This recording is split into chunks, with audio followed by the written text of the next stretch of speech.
Okay, we're live. Hello, everybody. Dr. Cody Goldman and Not Dr. Aaron Yeager. yeah, I'm a doctor at heart. you are. You're the doctor of the heart. Yeah. There. Oh, I like that. Yeah. Should I put Aaron James or Aaron and middle name Dr. Oh, okay. Sorry. Thor wants to be on. We can say hi to everybody. He's a handsome character to put in here. Hi, buddy. There you go. There's my boy. Oh, Thor. He's getting ready for a hike. We just ate some shrimp, huh, buddy? That's cool. Good life over there. Shrimp and hiking. Bougie cats, yes. No, you don't. I know you have bougie cats. So okay. It's been cool. I've got a lot of feedback from people watching our lives. They're enjoying our lives. And we want to give a little bit of a teaser that Aaron James and I are putting together something very special based on a lot of your guys' feedback of helping to rewire the mind. And that's what I'm noticing, a lot of questions about helping to rewire the mind and dropping your heart and feel emotions. And these are important because rewiring the mind, it affects your health, your wealth, and your relationships. Yep. So that's a little teaser. That's where we're going with some of these conversations here, right? Yeah, both of us have been getting really good feedback on our sessions, the content we've been putting out. And again, we just really wanted to serve and get good content out there and have some fun. And all that's been coming into like us really developing and listening to you, listening to the people, listening to what is going on in their mind, what's going on in their heart, what is difficult right now in life, what is hard. And the fact that we can help navigate through that, and not just through the free content on social media, but like digging deep and going in and really like doing the work together. So we're really excited about what's to come, and there's going to be more hints being dropped out as we go, right, Dr. Cody? That's right. That's exactly. So topic today, overcoming negative self-talk about your body and or aging. And it's interesting because like these topics don't matter until you're in it, right? Right. So this is the kind of thing where I'd be like, who cares about the negative talk? I don't even talk about that. But man, if you've ever been through moments where you're just like criticizing yourself and I know I can go through, I didn't think age really mattered, but when I turned 40, for some reason I felt this weird, like, oh my God, what's happening? Yeah. And so many people, there's so many neuro associations with age. So I just wanted to kind of start off that topic, by saying the wiring that we've been given at an unconscious level that society suggests to us is so potent, so powerful that you may not even know why you're having some of the feelings you're having. And again, age 40, 50, 60, whatever it is, it doesn't, there's nothing in your biology that you turn 40 and you go, oh, all of a sudden you now get fat and you feel like shit and you're aging faster. That's not the case, right? So a lot of this is programmed, but let's just put it out to you, Aaron James. What do you think about this? Negative self-talk. Okay. This is a huge thing that I talk about with all my clients. There's something about automaticity. So ants, maybe some people in psychology call it ants. That's automatic negative thoughts. While we're going about our day, ants can just come in. Ants can sneak in the back door. They can go under the cracks. They can just come in. But sometimes we can be in a great state of mind, but then there's an ant coming in, a limiting belief or whatever comes through. So a lot of this stuff is coming through the subconscious mind because, again, the subconscious mind is here to keep us safe, to keep us alive, to keep us breathing, to keep us here. And it's going to do everything it can in its power, and it's very powerful to make sure that happens. And as we're going about our data inputs from our five senses and we're out in the world, experiencing the world, and we're consciously choosing new things we want to go do, be, and have, that's when negative self-talk can come in automatically without us consciously thinking about it, because it's against what the thermometer or the barometer of the subconscious mind is willing to accept at this time, willing to believe or willing to let go. Things that are unsafe to it will become negative self-talk. Also, we have ego coming into play here. Ego wanting to keep control of everything, and the mind wanting to make sure it's got a hand and a control of everything that's going on. So that's just a little bit more about self-talk and ants, as I like to call it. I like that. That was really good. So to weave this together, this is a perfect conversation with what you said is let's the other side of this is I love to not just get rid of bad thoughts, but I really want to rebalance perceptions. So for example, all events have sort of benefits and drawbacks. And so one of the things I've noticed is if someone's stuck in negativity, like I've been in that before, it's usually because we're seeking only one side, meaning the painful, the frustrating, the unfair. It's a distorted perception, right? Mm-hmm. So really, and even you can even say this about past traumas. I've watched past traumas. Past traumas are out of bounds perception. And when you view through our human lenses, if these are our human lenses, we've got to see something as good and bad. But the universe doesn't see it like that. God, whatever word you want to use, sees it as love, which what love does is it seems to accept the good and the bad, and it blends it together into one. And so that's one of the things that I love to do is to see if we can balance someone's perception. I will tell you this. I ended up in so much negativity because I was Mr. Positive. And if I could write a book, it'd be called Positivity is Killing You. And because it almost did. Yeah, it almost did. Yeah. And how do you mean? Let's dig under that. How did positivity almost kill you? So the universe is in I'll back it up. Based on our science, the universe is in perfect balance. The earth is literally held together because there are equal positives and equal negatives. You're breathing air right now because of equal positives and equal negatives. If that were not true, your body would dismantle itself. The earth wouldn't be present. We wouldn't have what we have. So that whole periodic table is based on equal positives and negatives. That's how we even get all the elements, everything from oxygen all the way down to carbons and from so forth, irons. So we know that. So what's funny is when human perception comes online, we then think that somehow life's out of balance. That's what's so cool about the human consciousness. We can literally reason and create subjective worlds that aren't true. Yeah. But we can do it. It's cool. It's true for you, right? Yeah. So when I say that is if you try to be really positive, which I was teaching seminars on positivity. So I was extreme positivity. You got to remember everything's in a pendulum. So extreme positivity is going to end up where? In extreme negative side, extreme negative. Exactly. And I think this is important for people to hear. It's the universal law of rhythm. It's our hermetic principle, universal principle that we swing back and forth. And so some people wonder, is like, I want to stop these swings, Well, the biggest issue is I want to call this one-sided biased living. Okay. You I like try this. to live one-sided. Yep. Yeah. Stay in the positivity. Yep. Anything that's Yep. painful, anything that hurts. Nope. I don't want to have to do with it. I'm just going to not do that. I'm going to ignore it. Yep. That's a lot of people. And what happens when you do this? I'm going to tell you, this is the truth. Some of the most sad people on the planet are the ones seeking happiness. Some of the saddest people on the planet are the ones seeking happiness. Because of what we just said. Let that sink in. Yeah, I was letting that sink in, right? Mm-hmm. I think another good example, this is a good one. The Catholic Church just is about 6 weeks ago paid $1.5 billion out to sexual assault victims by priests. Now, 1.5 billion? Billion. Ooh. Oh my. So, yes. Now you wait. Why would that be? I'll tell you why. Because those priests are human. The more holy you try to be, the more devilish you're going to show up. Like, yes, amen.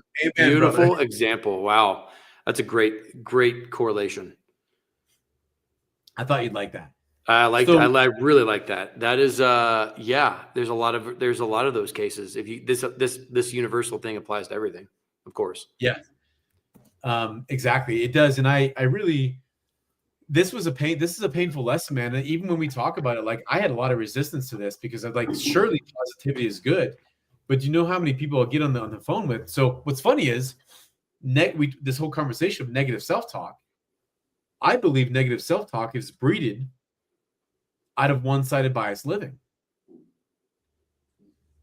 Fantasy of trying to be all good with no bad. That's what fantasy is. Fantasy is no all good, no bad, right? Nightmare. I'll relate to that in that I was Mr. Nice Guy. I've been a good boy all my life. Like I built this model of this construct that I needed to be a good boy. I needed to be a good. I was an easy kid. All of this, like right, star sports, good grades, all that kind of stuff. There's this persona that was built around me that I built. And but not honoring the shadow side for the longest time in my life, not honoring the bad boy in me, not honoring this other piece, really shoving it away. Oh, I'm not angry. I can't. No, all those other negative emotions, those are all bad. I'm not only going to feel this. So I had that same experience as well. And it hurt because it's almost like the silent killer. It's like the one that creeps in. It's not like having a big traumatic event happen in your life, though it could happen. And for me, it was a slow demise in many different areas of my life. So with that being said, I 100% agree. It's just hitting me right now that pendulum was so far on that side for so long growing up that then it didn't really hit me till my late 30s and 40s, my late 30s, early 40s. Yeah, exactly. I can see that with you, man. I think that you and I both shared a very similar path in that sense. I think a lot of people have too. As if you look at the little boy and little girl inside, most of it's been based on fantasy stories. For girls, it's finding the knight in shining white armor, the man that's all good, doesn't fucking exist. And for men, it's being all good, doing all good, doesn't exist. And what's really interesting is it's funny too, because we even hear these statements in our society, like good guys finish last. Yeah. Right. That's what it's actually saying. Right. Like nice guys finish last. You're nice like, yeah, finish last. And what's even more interesting is on this topic of this is that there was a point in my life, there was a relationship of someone, Aaron James, but there's a relationship I was having that was one of my greatest teachers. And I thought that she was just a terrible person. I didn't realize that she was me. So Mr. Altruistic is all holier than thou. And what's the opposite? Narcissistic. Yeah. So one of my favorite things is to watch, which I did, is to watch people go, oh my God, he's so narcissistic. I've got it. You look at the stuff online about narcissism. Oh my God, is it? Yeah, I have too. Yeah, it's like you got to get away from these people. They're in this, they do this, and this is the same conversation around negative self-talk. You can't get away from yourself. When I learned to own and love my narcissist, that's when the negative self-talk stopped. And that's when I stopped attracting the narcissist, because I didn't have to, because it was me. It is me. Acceptance, love and acceptance. Just literally within moments when I'm doing parts therapy or something with someone, just the awareness of the part. So there's a part of you that is narcissistic, right? You're not a narcissist. You aren't that yet. In your upbringing, in your programming, created what is labeled as narcissistic tendencies or whatever you want to call it. But that part of you, when ignored, I want to just repeat what you said in a little different way, breaking it down to like when you're ignoring or not expressing and not connecting with a part inside of you, it then reacts. And so one of those ways is negative self-talk. It's going to be poking you like a bear. And if it can't get your attention, it can start to bring in your unconscious mind, literally can bring in events into our lives, accidents, injuries, breakups, job losses. We can create this stuff from an unconscious pattern. And I'm maybe saying something people are like, what are you talking about? But this stuff can happen at a deeper quantum level. And that's why it's having the negative self-talk. But just by acknowledgement of, oh, I see you. Who are you? What's your name? What are you about? What's your purpose? all of these things we can dig into at a conscious or unconscious level, then allows it sometimes for like, that's like 50% of the game. Then it's like, oh, well, I've been pissed off because you abandoned me a long time ago, or this and that. And once it gets to be expressed, you feel the pressure go away. And that's why you heard that self-talk go away, because you just loved it. And you acknowledged that it is a part of you. It can't be separate. There is no true separation, but it is a subpart inside. Nice. Well said, man. I love that you brought up parts work, because this is one of the things that I really am interested in parts work. I've used it for myself, and I think you have a lot more experience with it, but that's something we want to bring in part of our program into people, because the part, I love that parts work has helped me so much. It's like, I have a part of me that is narcissistic, but when you own and love that part, you go, that's why I said, this is me, but it's just part of me. It's not all of me. I have a lot of parts.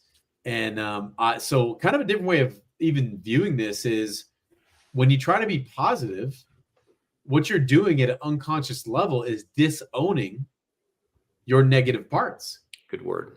Yep. And I think that's a good way to say this. And then what I find is interesting is it shows up in your relationships. It shows up in your body. I think I made an entire career as a chiropractor out of understanding like the disease process wasn't because you caught a bacteria, a virus. It's because you shoved down part of yourself, and then you're blaming your husband for being an asshole, for example. Mm-hmm. You're the asshole. Yeah. But truly, in all, funniness aside, like, it really is interesting when someone truly loves themselves and these parts.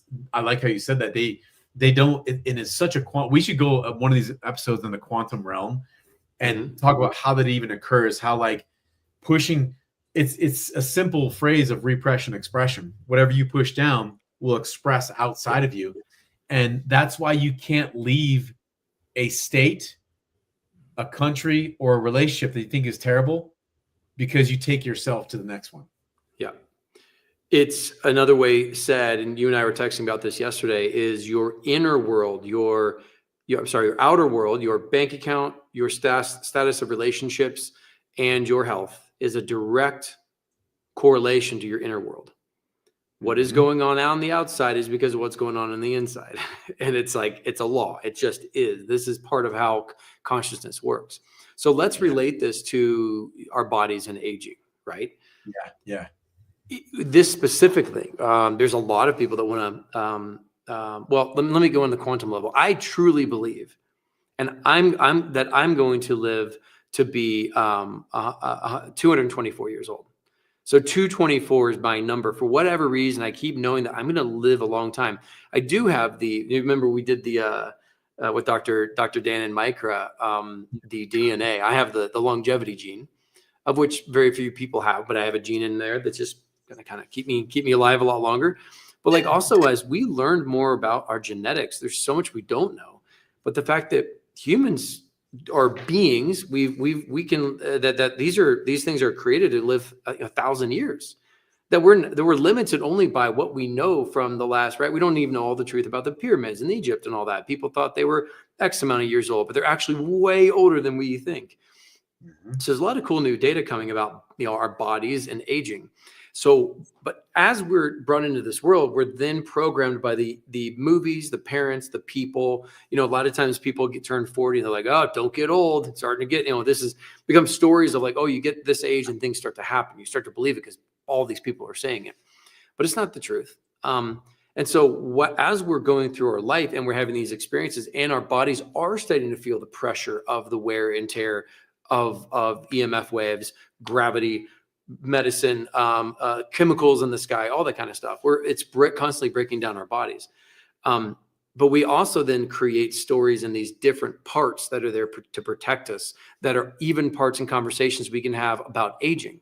So we can even tap into our truth about aging and our truth about our body, as well as the opposite of that on the other pendulum swing, the negativity that, oh, here's when I'm going to die. Oh, I'm getting old. Oh, I'm getting sore, all that kind of stuff. So I just wanted to open it up with that same kind of context we were talking about earlier.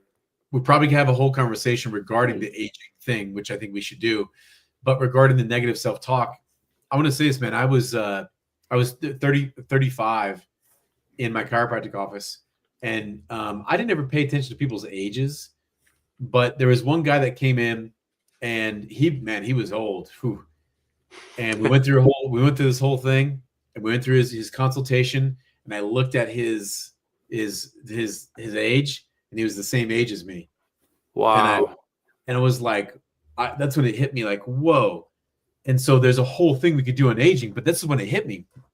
He was heavy. He was dense. I don't mean fat. I mean, it was so bogged down with stored energy, stored concepts. And so there's so many things to this that we could say, but the what society suggests to you, it's suggestion. So all of life is suggestion. There's something being suggested to you. And it's very interesting to get to see what you are repeating. And sometimes I'll find myself talking to a friend, and you say something, and I'm like, and you and I have done that back and forth, like, wait a minute, what did I just say? That doesn't make sense. And you realize you're literally repeating something you heard from an authority figure. So I guess to say this, say it simply, is I think it's smart to make truth your authority, not authority your truth. Beautifully said. Let that sink in, everybody. Say it one more time. Make truth your authority, not authority your truth. Right. That came from a mentor of mine. Yeah, that's beautiful. That's awesome. Really beautiful. It's if we don't go within, we go without. If we keep looking externally outside of ourselves for that oh, it's okay to do this or go do that thing, we're constantly literally just like ignoring our inner world that's like screaming at us, hey, go this way. I'm here telling you, but it's being ignored. So I love that truth within. And our whole podcast thing, our whole series here is truly about finding that true essence inside of yourself, trusting yourself, right? So that you're not even listening to us, but hopefully we're just talking about things that spark that light inside of you or that genius inside of you that will then help you on your journey. So beautifully said. You got like 4 one-liners already today. You're crushing it today, man. It's only Tuesday and you're already dropping great one-liners. So with the time how do you want to wrap up the last 4 minutes in terms of like actions for people, or what would you like to do? Yeah, that's a good. Thanks for keeping this some structure in here. I think we talked number 1 about making sure that you get to bounce your perception, because inner self-talk, number 1, typically comes from trying to live one-sided bias. Number 1. Number 2, analyze who's been your authority and what you've accepted as the truth from that authority. I think that's a huge one. Any other ones you would list off, summary wise? Yeah, it's really after listing those off, it's like, is that really your truth? Is this something that you truly believe? Because very rare do we actually write the thing down, the belief, and then look at it in the physical. So we have to manifest it into the world, like write that idea down in front of us and then like take some breaths and just sit with it. It's like, do I really believe, is this my truth? Do I really believe this to be true for me?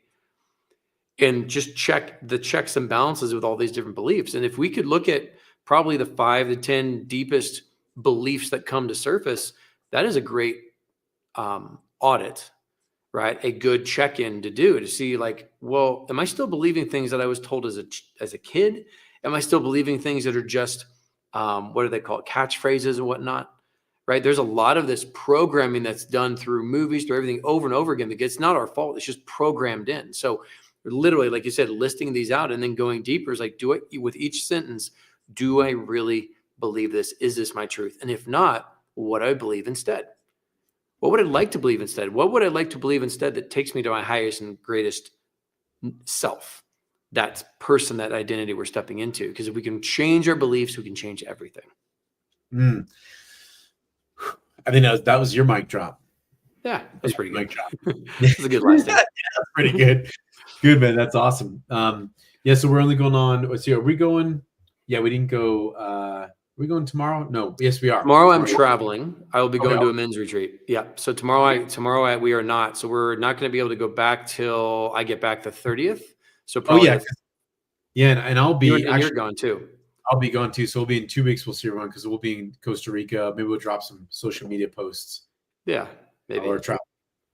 Okay, sounds good. Oh, This is who I've had in my lap the whole time. Yeah.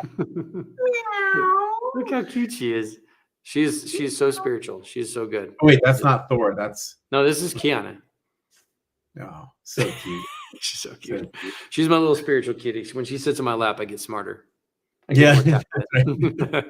So Kiana was says, There was a Goodbye. that's what she said there, but I'm not going to drop that. "There's what?" That's what she said when Oh. she sits in the lap and gets smarter. Everything's welcome on our calls.